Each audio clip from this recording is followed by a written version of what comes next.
But what I would like to do to start with is just really open up the floor, open up the space, to hear from you. Tell us about your life, tell us what that trajectory has been like, and tell us how you came to be the woman that you are today sitting in this chair. I know that's a humongous question, but I'll open it up for you to highlight what makes sense for you and what feels right for you. And maybe we'll start with Gina.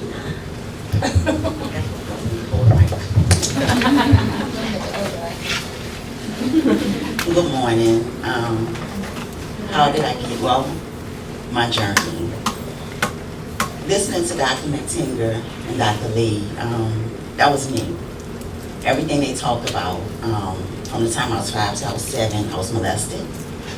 I was born in this area. I was born in Pittsburgh, had a great life until I was almost 5. And then we went down south to New Orleans to my mother's family. One of my cousins started molesting me not long after we moved in with them. I told my mom the first time it happened, and she didn't believe me. I'll never forget that day. I was sitting on her lap, I was crying, and I didn't want to stay with him. And she said, why? And I told her why. And she removed me from her lap, and she stood up and said, I have to go to work. And she went to work, and she left me there with him. So at that moment, I no longer trusted her. I was afraid to tell my dad because I didn't want him to think I was a bad girl, so I didn't say anything to him.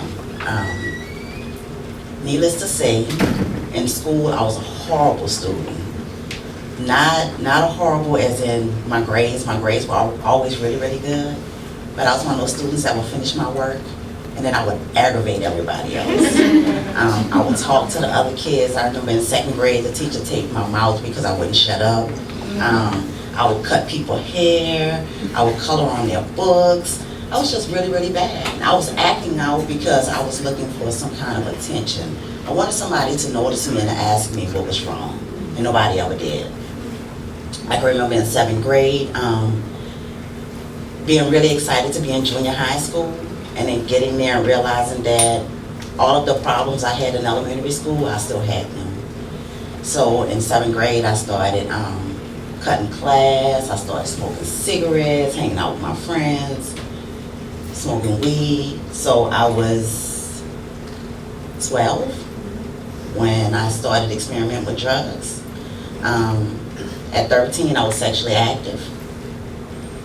I can remember when I was in 7th grade, I had to take one of those standardized tests, and I finished the test.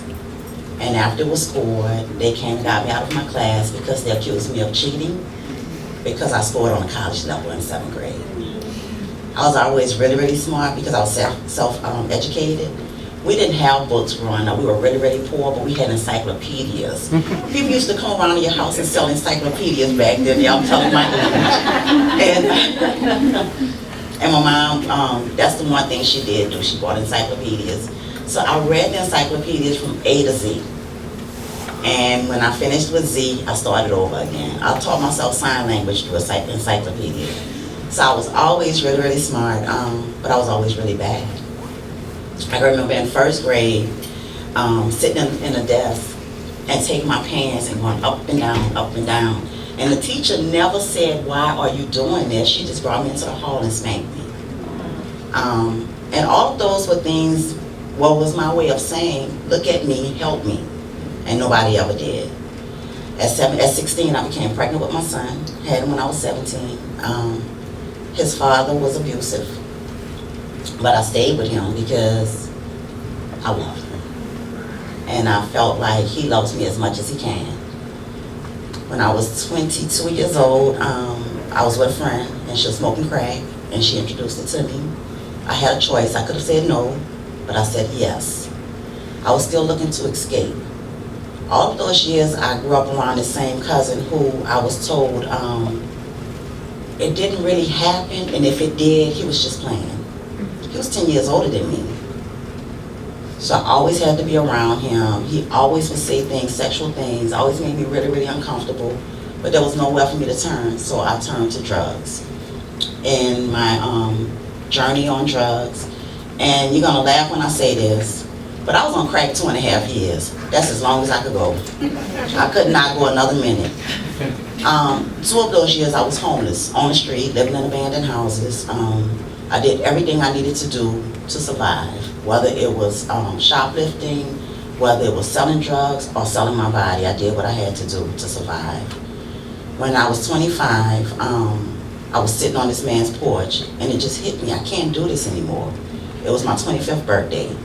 And there had people around me, and I told them, I said, I'm not going to be out here next year. And at that time, people would say, once a junkie, always a junkie. And I said, but you don't understand. I'm not going to be out here next year. I said, I'm going to either be clean, I'm going to be dead, but I won't be here. August 9th, a man tried to kill me. He was choking me in an abandoned apartment. I was able to crawl out. My brother's friend was coming up the street. He saw him.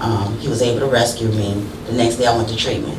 I never looked back. That was in 1992. In 1994, on April Fool's Day, I received a phone call. I found out I was pregnant in March. And in the screening, they said, we're going to test you for syphilis, gonorrhea, blah, blah, blah, blah, blah, HIV, blah, blah, blah, blah, blah. And I never caught the HIV part, but I said, okay. Because at that time, I didn't even know a woman could become infected with HIV. I didn't know a woman could live with HIV. I thought it was a gay man's disease. That's all I've heard. So on April Fool's Day, I got a phone call from my local charity hospital. And a lady was like, this is Miss So-and-so from Charity Hospital. And it was April Fool's Day, so I thought it was one of my friends playing a joke on me. And I thought they were going to say something like, you're having triplets. And then I was going to pass out, and when I wake up, they were going to say April Fools. But this lady convinced me she was ready from the hospital. And she asked me when was I going to be off from work, and I told her on the 4th, and she said, could you come in? And I went in. I knew something was wrong because she wouldn't look at me. And she kept saying, sit down, and I was like, no, I'm all right. Just tell me what you need to tell me so I can go. Because I've always been the type of person that if it's good news or bad news, just give it to me. You know, I can deal with it.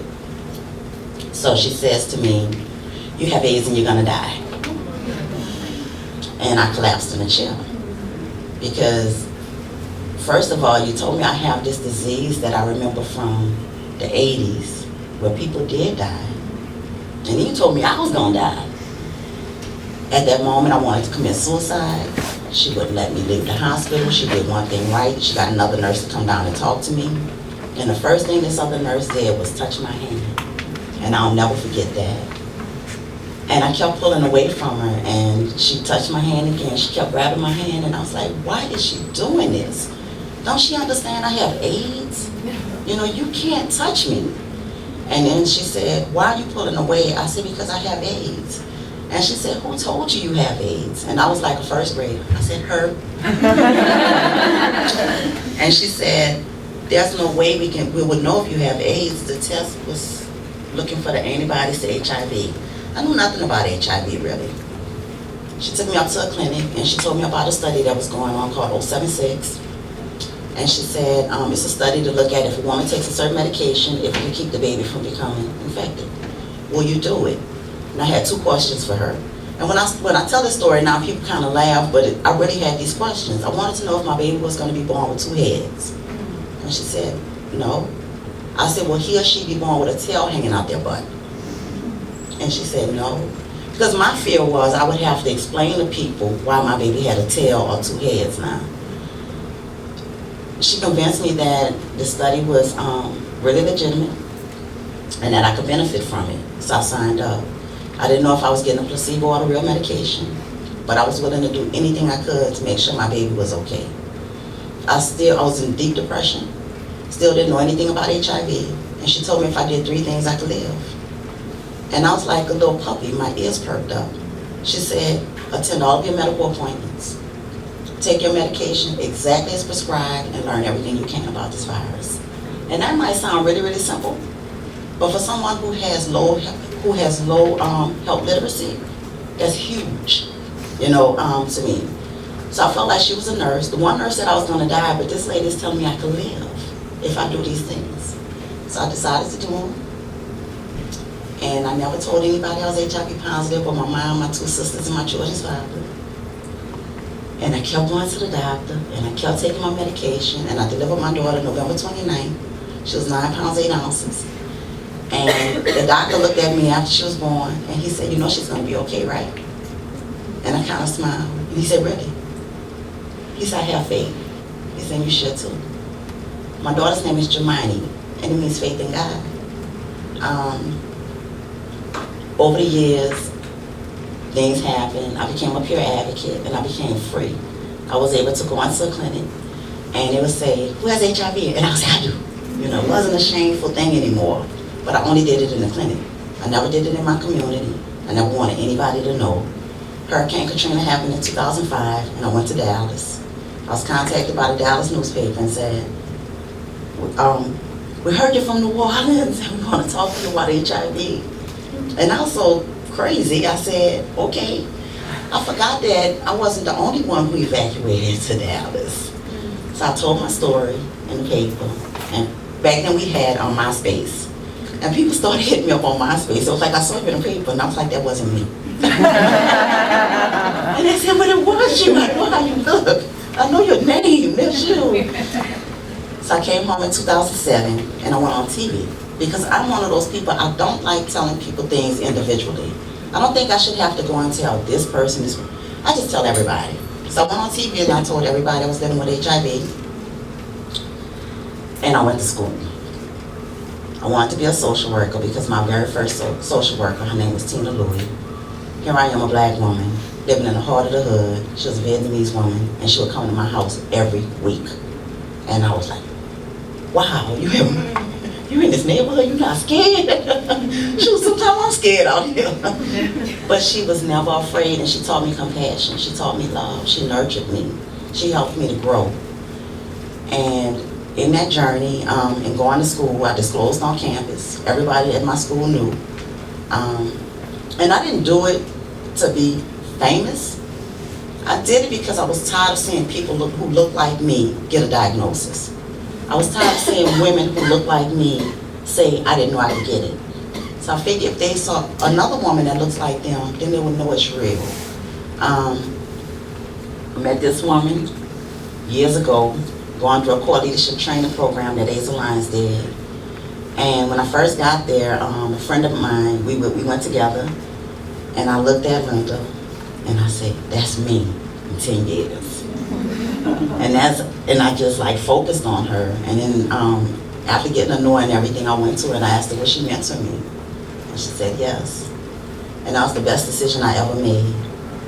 How did I get from being that traumatized, broken little girl to who I am today? Therapy. You know, I came from a community that said, you're not crazy, you don't need therapy. And I believed that for a long time, until I realized I was crazy and I needed therapy. Being in an abusive relationship, going through all of those things, I probably have like 12 of those ACEs, you know, if you think about it. Alcoholic mother, father who walked away, molested, abusive relationship, teen mother, all those things that can really break a person. I used it to help build me.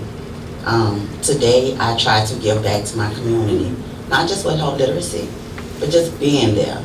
You know, I'm the voice that when I see little girls acting up, I talk to them. And I don't just walk up and say, well, you molested? You know, what I do is I talk to them because I recognize some of the same behaviors in them that I had. And I know something is going on, so I become your friend. Has it been easy? Nope. Has it been worth it? Yes.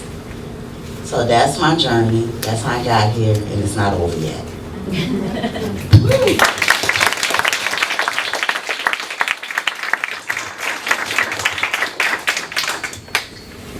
It's far from over. And I love, thank you for everything that you just said. And it's really about for us, by us, because we are the ones that understand us the best. Thank you. Thank you. Hi everyone, good morning. Whew, I need to take a deep breath.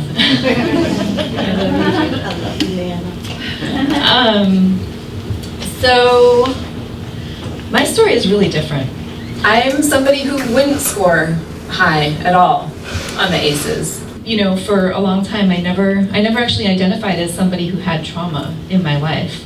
But But I was diagnosed with HIV in 2002 and started working in this field in 2006. I came from an electoral organizing background. I was doing a lot of kind of anti-racist electoral organizing work, mobilizing young progressive folks in communities of color to swing elections and elect our people. And it wasn't until I got sort of involved with a community of women living with HIV that I started to even kind of unpack and understand my own trauma. And so I started working, it took me a long time, first of all, to get into HIV care. So I was diagnosed in 2002. My experience of diagnosis itself was traumatic. And I was pregnant when I was diagnosed. And the doctor basically said to me, they basically assumed I was going to have an abortion. And they said, I was in India at the time, and they said, you're going to, we can't do the procedure here because we would have to charge you 3 times as much, because we would have to throw away all the equipment. But you can go across town to this clinic that takes care of women like you. And so, you know, kind of dealing with this new diagnosis, dealing with a pregnancy and a kind of like unstable relationship at the time, of course, I went across town to this clinic that served women like me, and went through an abortion that was a very traumatic experience. And so I didn't get it. I never got my CD4 count done. I never got my viral load done. I came back to the US in 2003, when we were bombing in the Middle East, and I basically came back to work on the election to get Bush out of office. And so I came back. I was a kind of nonprofit electoral volunteer, didn't have health care, didn't have health insurance, and was terrified of entering the healthcare system. Because at that time, we had pre-existing condition clauses, right? So I didn't want anybody to know. I had been diagnosed in another country. There was no reason for anybody in the US to know my HIV status. So I didn't have any kind of health care, and it was never on my radar that I would ever want to enter a healthcare system. In like 2004, kind of post-election, I was starting to get pretty sick. I was not feeling great. I was really low energy. I'd been working, like 20-hour days for about a year. I did finally, the guy I was dating at the time, who was not the same guy I got pregnant with in 2002, we heard a rumor that viral suppression could be a prevention strategy. I think we read something on like thebody.com. It was sort of like pre-Swiss statement, but there were some initial articles starting to come out about this. And so the guy I was dating at the time really wanted me to go get checked up. It was really important to him. It was important for our relationship. And so as a result of that was the first reason I ever went to the doctor. And I say that because I think it's really important to understand that women, not just women with HIV, but women don't only make decisions about our health because of ourselves.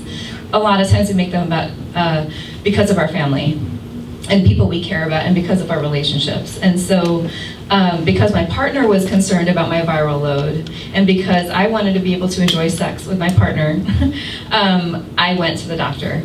And I got my CD4 and my viral load checked, and they basically told me I had 120 T cells and I had an AIDS diagnosis. I needed to start meds right away. And so, I'm kind of like sitting there in this room trying to understand what the hell these people are talking about. And it's kind of like that Charlie Brown voice where you can't hear anything. It's just like, wah, wah, wah, wah, AIDS, wah, wah.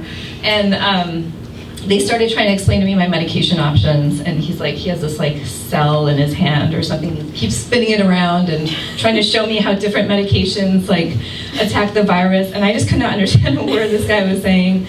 I have a biology degree, by the way. But, in that moment, I literally couldn't hear anything he was saying. And they wanted me to walk out of there with a prescription. And so I think at some point, this like treatment educator, who was kind of like a very nice, white guy in his 40s or 50s, saw that he wasn't getting through to me, and he finally like put this molecule or whatever it was down. And he was like, look, I am a person living with HIV. I've been on medication for, like 15 years. It's gonna be okay. And I was like, well, I'm a woman in my late 20s at that time. I wanna know what meds I can take that are not gonna impact my reproductive options in the future. And he said, I don't actually know. I don't know what to tell you about that. I'm gonna have to like go look into that. And I was like, well, if you can't help me, there's nothing you can do for me here. So I left. I didn't get back into care for about another year and a half. I was like, well, I think I'm just gonna go, do yoga and meditate, and that's what I did. I went to Hawaii on a yoga retreat.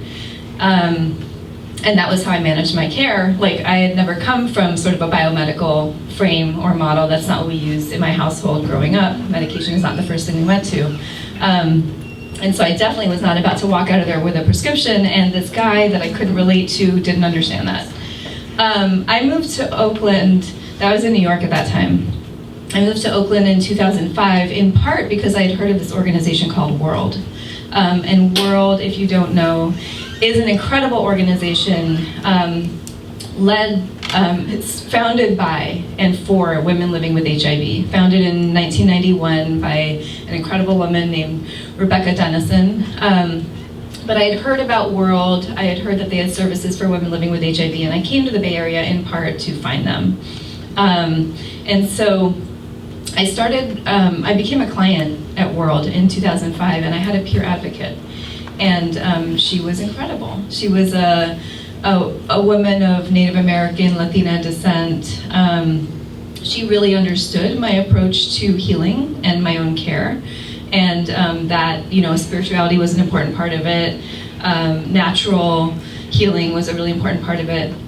And she was the reason that I was actually able to eventually start medication. She really, kind of presented me with my options in a way that worked for me. And so I started working at World in 2006, and I started to get to know a lot of women living with HIV around the country.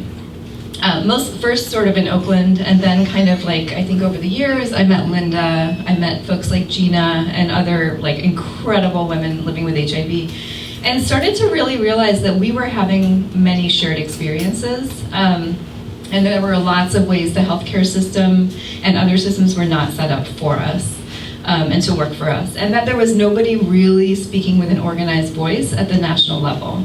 And so a group of us, 28 of us, including Linda, came together in 2008, a really diverse group of women living with HIV, inclusive of trans women from around the country, to form the Positive Women's Network, which is a national membership body of women living with HIV, basically building a leadership pipeline that is more reflective of the epidemic today and advocating for policy and systems change at a local, state, and federal level. And in the process of doing that, one of the first things we did, we were forming in 2008, and what was going on in 2008, does anybody remember? It was an important election cycle. And so, we started to hear that there were all these groups submitting recommendations to the presidential candidates, and they were preparing recommendations for the transition teams, right? So we didn't know yet who was going to be elected, but all these national organizations were working on recommendations. And so we asked around, and we were like, well, is anybody working on recommendations for women living with HIV? No. So we wrote, kind of over hours and hours of conference calls with women with HIV from around the country. We wrote and submitted a policy document to the Obama-Biden transition team. And it was our recommendations. To my knowledge, it is the first document created entirely by women living with HIV, submitted to a sitting administration in this country. And it wasn't perfect. We didn't, we didn't know like everything we were doing, but it was like a 20-page document kind of outlining our policy priorities and our agenda for this administration. In the process of doing that, we started to see that violence and trauma was sort of intersecting with almost every single issue we cared about. So whether it was access to healthcare, access to prevention, economic justice, reproductive justice, criminalization, every single one of these issues intersected with violence and intersected with trauma in some kind of way. And so we started to make that a priority. And while I was working at World, there was one year, I think it was 2009, where we lost 9 clients. And every single one of them is one of the women that Eddie talked about earlier, a shared client we had. But every single one of those deaths was not due to HIV. Every single one of those deaths was due to something about violence and trauma. A woman got pushed down the stairs, got a concussion, stopped taking her meds. It was just story after story, a brutal murder, a number of different things. And I started to sort of in my own personal journey, sort of connect the dots on a relationship I was in that was very abusive, that I'd never really thought about. A relationship that I was in with somebody in active addiction, which, those can often be very abusive in lots of different ways as well. A date rape I had experienced that I had never really thought about as a trauma. So, connecting the dots between my own experiences and the experiences of women around me. And so, I guess, what I'll say is that, also we had been sort of trying to move this conversation on trauma and violence as an advocacy issue, as a policy issue that needed to be addressed, and nobody was really taking it seriously. And at the Office of National AIDS Policy, from 2009 to 2010, they were working on this national HIV/AIDS strategy, the first domestic strategy for the U.S. And it was, this issue was not on the radar at all. It was really after Eddie's data came out. Eddie published a couple of papers in early 2012. And as a result of those papers, one was a meta-analysis of studies of US women living with HIV. One was the study he talked about with women in his clinic. Once we had that data, we were able to kind of say, well, this is what we've been trying to tell you for years and years and years and years. But now it's in the literature, and we started to partner and work on a number of things together and have been collaborating since 2012 as an academic community partnership. And so, I think it totally sucks that we need academic journals to tell us what folks in the community have been saying for years and years and years and years.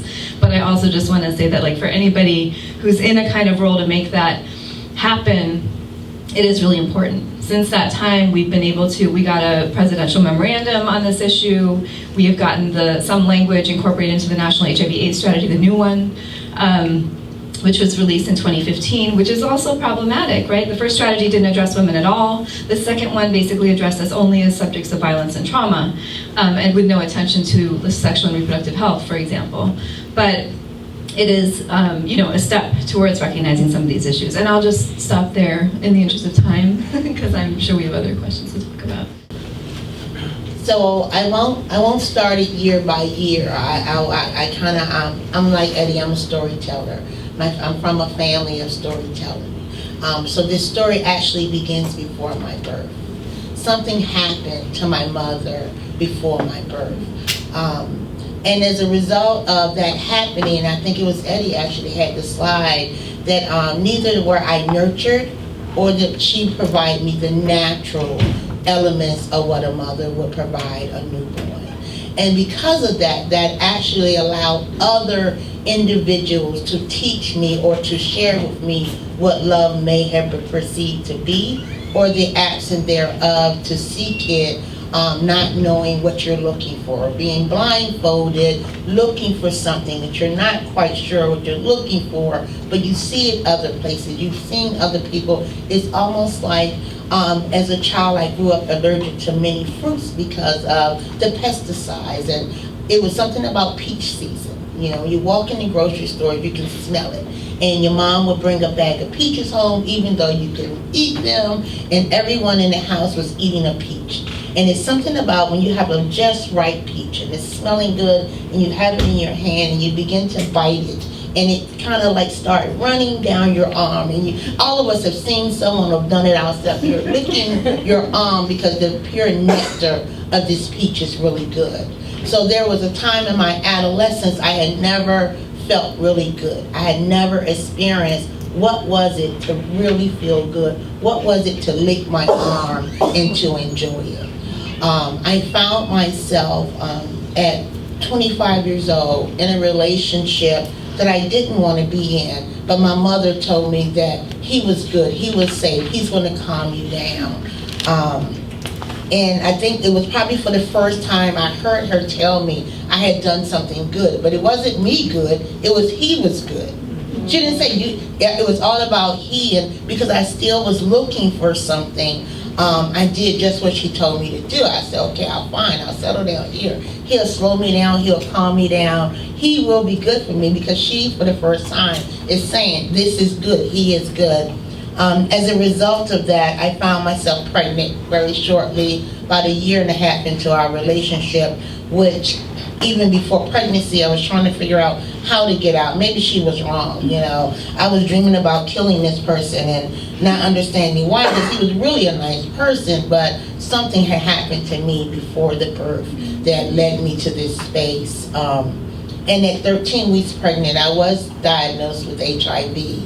And at that moment, it was the day before Thanksgiving, November the 21st, 1990. I was going home for the first time for a holiday dinner where my mom wasn't hiding her pocketbook, where my father, I grew up like Nana, not understanding that I was experiencing trauma. My father's a well-decorated officer in the U.S. Navy. We have traveled and lived abroad. We had 5 beautiful daughters. You know, life was very beautiful, even though sometimes in certain neighborhoods when we visited certain friends, we'd roll up the car window because we didn't have air conditioning, but we didn't want anybody, my mom didn't want anybody to know that our car didn't have air conditioning in San Antonio, Texas. So part of the story, something happened to my mom even before my death, and I'm the youngest of 5 girls. So all of us bring these different experiences, and we have lived them very differently. In my diagnosis, I was given a choice on that day to have an abortion, literally at 4:15 in the afternoon, the day before Thanksgiving. And if I made that choice, I probably could live 5 years. But if I chose to have that baby, me and the baby both would be dead within 3. I'm real glad that the doctors was wrong that day. Dr. White, I actually remember him. I won't sue him for malpractice for that purpose, that he was wrong on that day. But I did make the decision to sneak out the clinic. I just asked him for a minute. It was me. I was about 120 pounds heavier. I was in a room that probably the size of this little bathroom, but you guys have been in here. And I'm talking to 3 white men with the history of something that happened to my mother before I was even born, to the molestation, to the 2 rapes, to utilizing my body unprofessionally, unutilized, unhumanely. And here goes 3 white men coming out of the South of an oppressed black woman who, although I had never experienced the oppression, I have 11 aunts and uncles who was the children of a man who owned this farm, who then got abused for having the smarts and to save his money to have his own farm, to continually having his crops burned by a race of people who felt he should not have had anything. Something happened to my mother even before I was born. And I made that decision to have this baby, and I don't know why. I think it had something to do with, I had abortion 5 years before on March the 6th. And I absolutely believe now, even now, it's still for me, and I take it against no one else. It was the worst decision I have ever made. And I had vowed that I would never do it again, so it wasn't an option.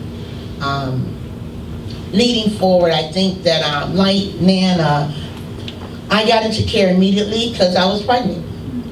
You know, I didn't begin to live literally until probably, I think my son must have been about 12 months old when I think I decided that there was a reason for me to live. And I actually was sitting in the room with my very best friend's sister who was dying of AIDS at that very moment, and we were on family watch because somebody had to be in the room because Sharon was not going to make it. And because she was my best friend, and I hadn't told anyone but my partner at that time. No one knew because it wasn't the right time because Sharon was dying. And this was the first very intimate death in our entire community and circle. And I felt it would be selfish. And I thought people would look at me like they looked at Sharon, who was an IV drug user, and expected that she was a bad person. Of course she would be dying of AIDS.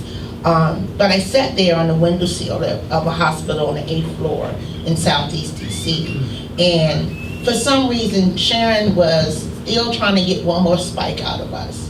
She, in the midst of barely even being with us, she would so often tell me and my friend Debbie, y'all can give me a spike. Go down, go down. She knew we knew where to go, And I remember sitting there by myself, but this is the first time I think, and the only time I think, that I ever was with Sharon by myself in that room. And I remember she has 4 children, that she was orphaned to this disease. And all she could think about was one more spike. And I remember looking out the window, thinking that now I only have 2 years to live. And I have no legacy to leave my son. I was a bitch, I was a whore, I was a thief, I was a liar. I deserved what men did to me. What was I leaving my son? And I sat outside that window, and it was a cloudy day, but for some reason, the sky became very blue. It was almost as the sky opened up and said that, Linda, you have to leave this little boy something.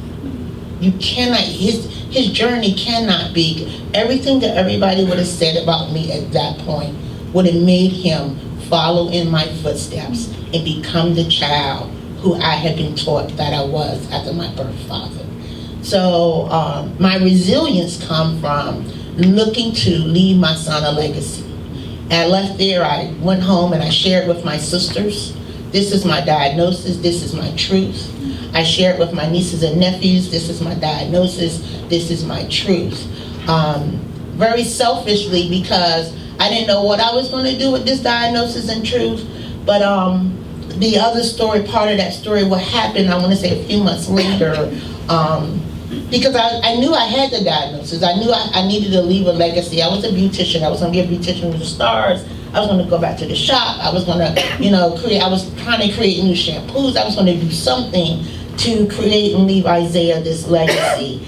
And along the way, I had came from clinic one day at Johns Hopkins, and my midwife said, we have a new program. I think you should come and work with us, because at this point I went to got a CPR program. I went to get HIV from the Red Cross, Blue Cross, Red Cross training, because they didn't have classes. They didn't have, women in the support groups were dying. And I had decided I wasn't going to die yet. I had to do something. I literally was praying to live till Isaiah was 7. It was something about 7 that if I could live till he was 7, he'll remember what I looked like. I would have enough time to shape something in place.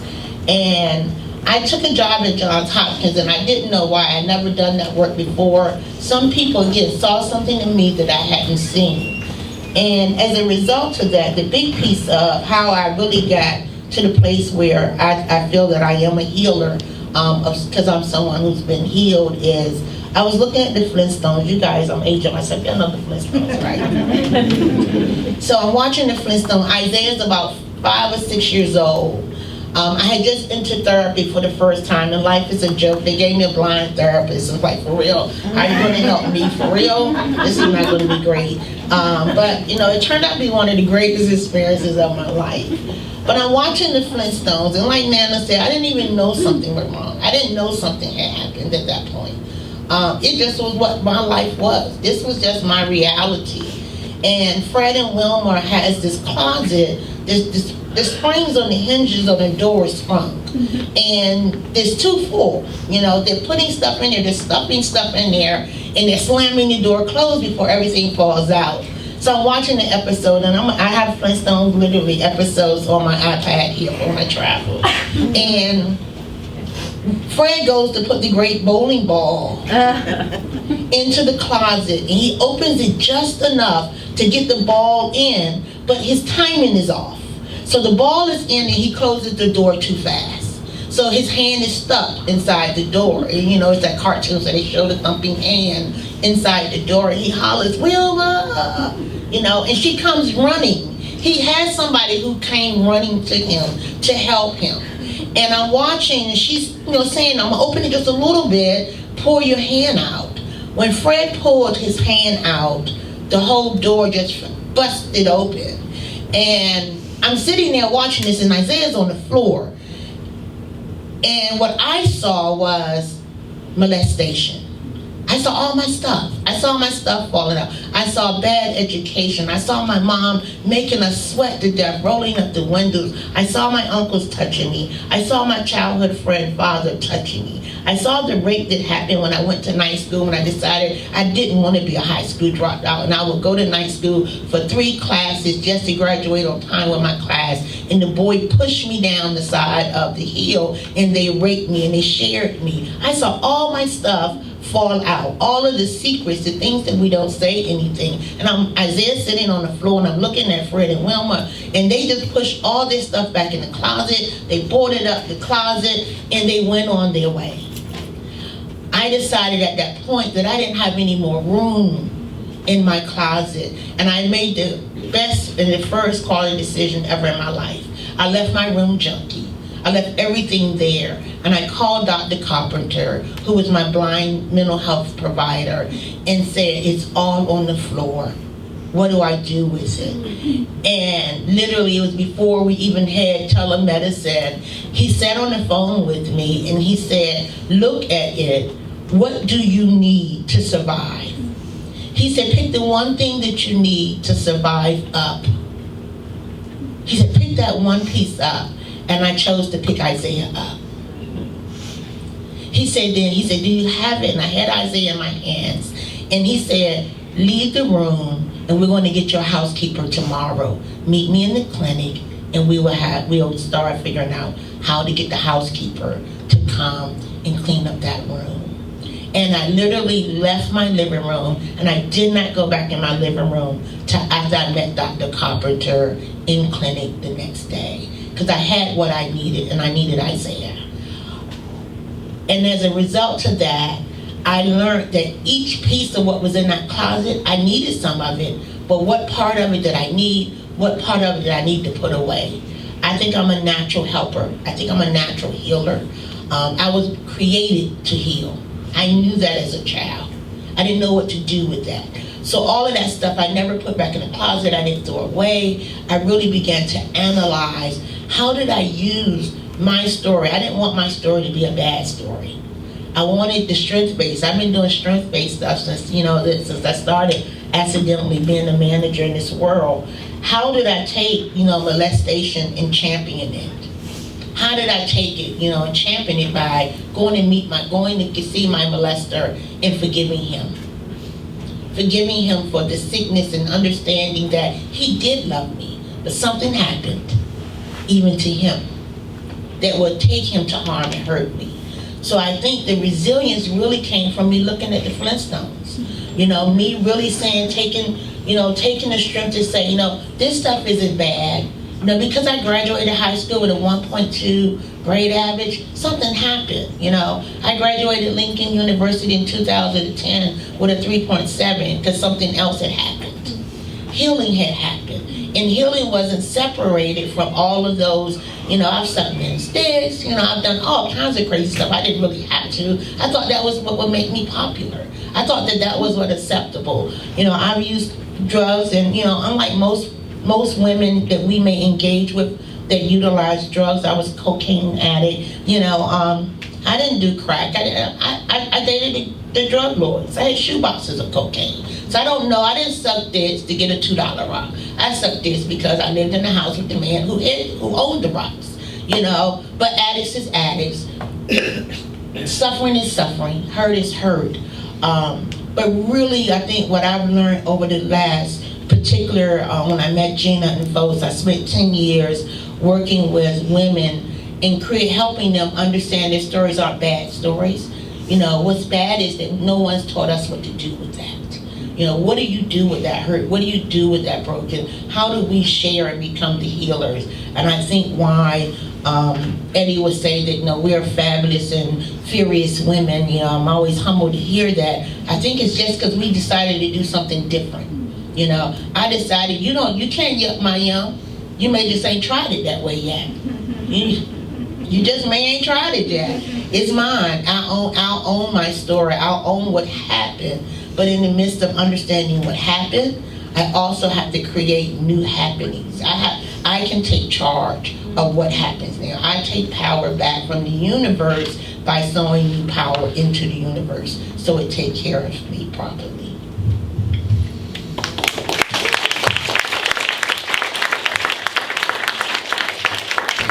You have talked about your experiences with the system, healthcare in particular, and you have all talked about people within that system that sometimes did mitigate trauma in whatever way that made sense in that moment. You did have experiences with that. What is one thing that everyone in this room can do? What is the way forward? What is one thing that we do differently starting today?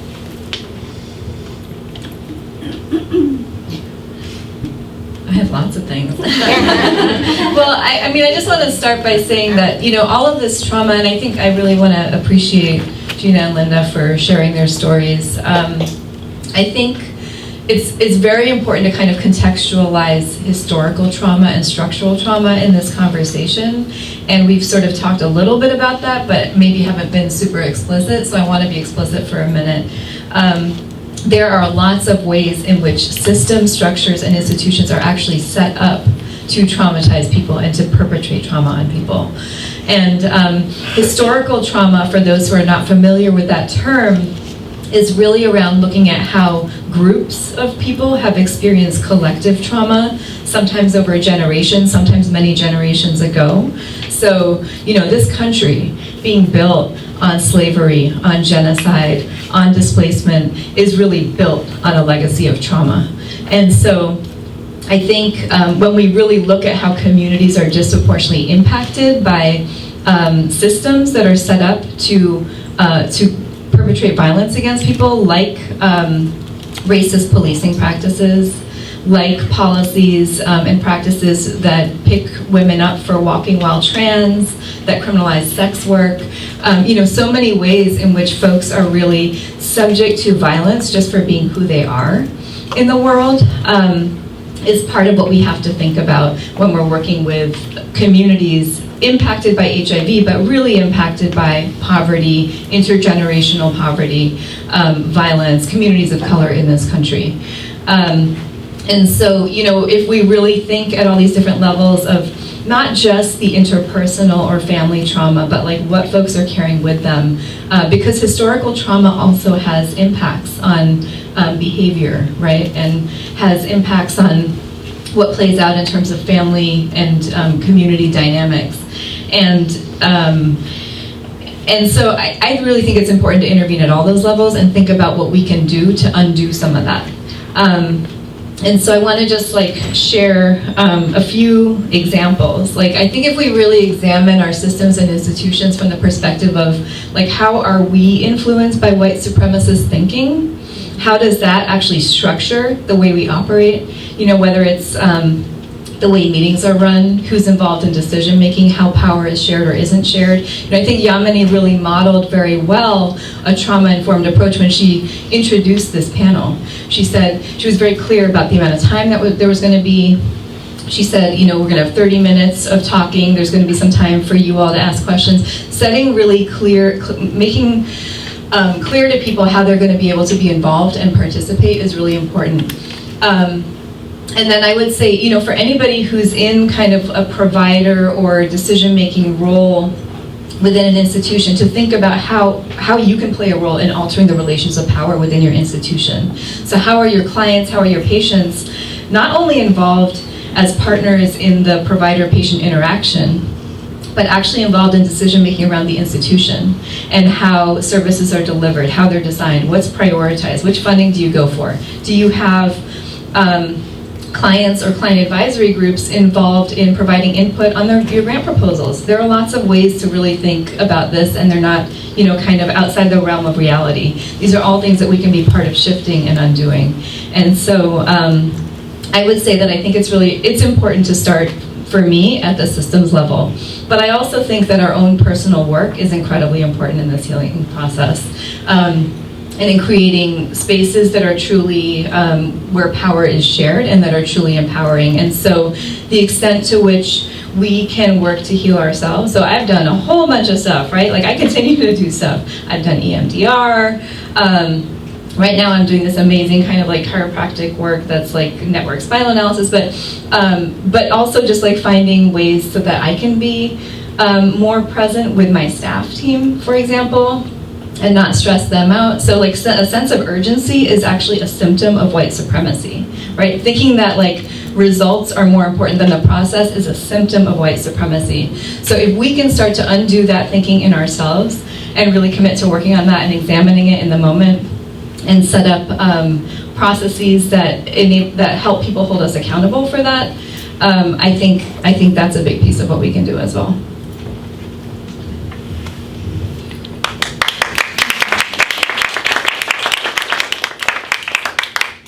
From the community, as a social worker, case manager, one thing I've always tried to do with the clients is treat everybody as an individual. I've had the experience of walking into a clinic and having the receptionist think I was like everybody else. You know, I walked in the clinic and the first thing she said to me was, "Don't come here with all that noise." I looked around because I thought somebody was behind me. Of course she's not talking to me. You know, I'm like, "What noise?" She said, "I know how y'all are." Y'all? Lady, let's have a conversation because I'm an individual. Treat everyone as an individual. You know, this work is hard on both sides, not just living with HIV, but actually doing the work. You know, I have both of those experiences. Treat them as an individual, make sure that whatever their needs are, because all of our needs are unique and they're our own, address those. You know, one of the things that really, really upsets me, I work for the Planning Council now, and we're doing our integrated plan. So we recently had listening sessions. And we had listening sessions with key populations, young and men of color, trans women, Latinos, or Latinx, I'm learning that term, and Black women. But where they wanted to get the participants from didn't make sense to me. And I said, why are we going out where they aren't? We're going to places where we're not going to get Black women. If we go to a male-dominant agency, they come there for their care and they go home. We need to be at a Part D clinic talking to, you know, at a facility talking to women. Let's do it like that. Let's treat everybody as an individual and then go where people are and hear what they have to say. A lot of times, like you're saying, Nana, who's at the table? You know, who's at the decision-making table? Why is it that the same people are always invited to the meetings, but you never see the new people or new faces? Sometimes I tell people, don't invite me. You've heard my story 100 times. Invite somebody whose story you haven't heard. You might learn something. So just reach out to people. Be there.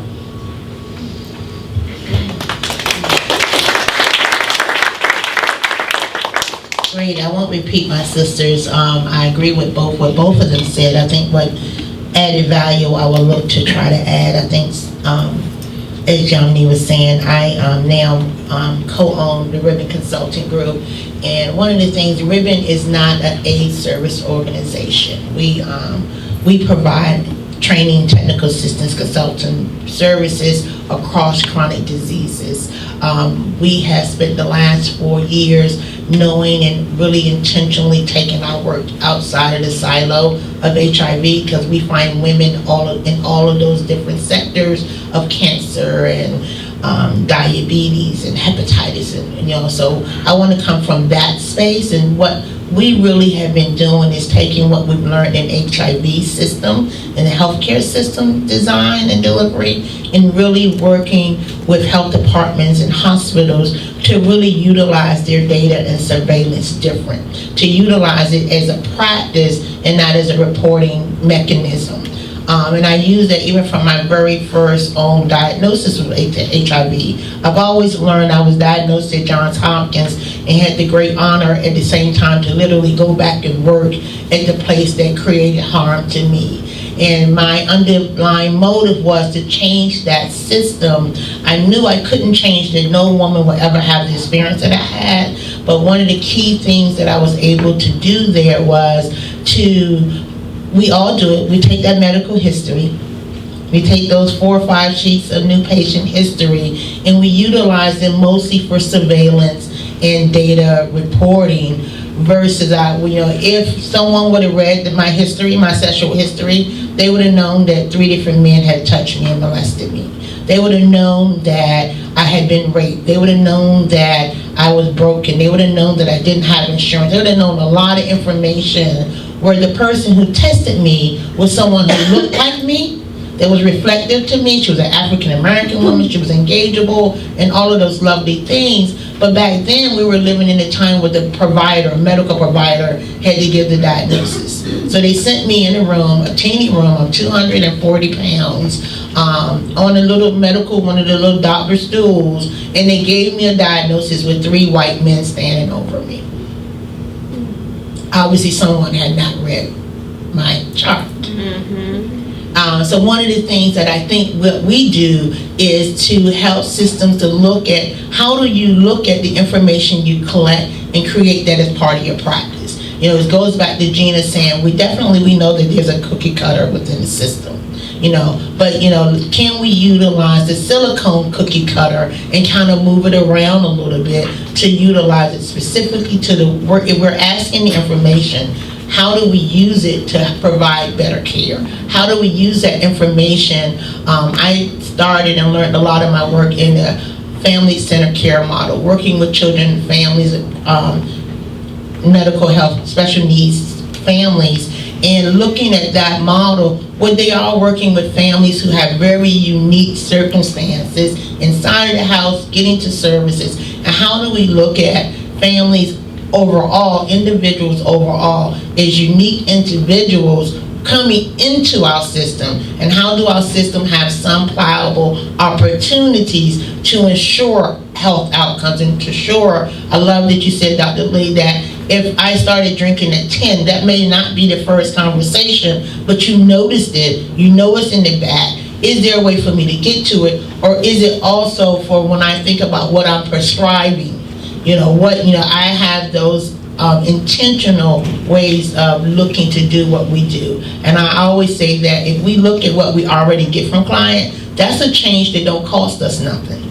We're always looking at who's going to pay for it. If you really look at how everybody on your team, how does social work, how does the provider, how does the registrar impact and support what this patient brings to us, even the registrar.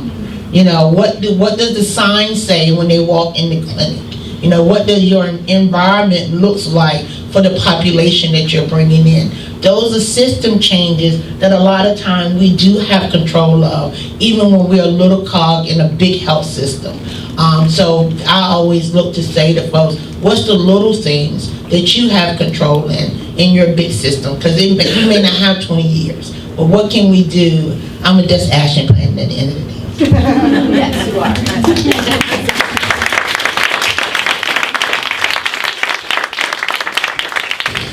I'd like to invite Sylvie to come back up and share a little poem as we move forward, and then I'll provide some logistics on taking a little break. Walking toward right now.